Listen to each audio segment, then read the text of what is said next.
నా మీద నీకేమైనా అనుమానమా? మరి ఎందుకు అలా చేసావు? అనుమానం కాదండి, ముందు జాగ్రత్త చర్య.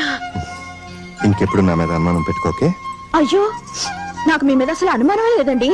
చూడండి, నా కళ్ళు ఆల్చెప్పలాగా ఉంటాయన్నమాట గాని నేను మోసరి అందగతిని ఏదో సంసార పక్షంగా ఉంటాను. ఎర్రగా బుర్రగా ఉన్న దేవతన్న మిమ్మల్ని ఎగరేసుకుపోతుందేమోనని భయం. అందుకే మనలో మనమాట. నాకన్నా రవ్వంత అందమైన ఆడవాళ్ళు చూస్తే నా కుళ్ళు గడుస్తాను కాబట్టి బయట పని అనుకోండి. సీత, సాక్షాత్తు రంభా ఊర్వశలే దిగొచ్చినా నేను వాళ్ళ వలలో పడను, సరేనా?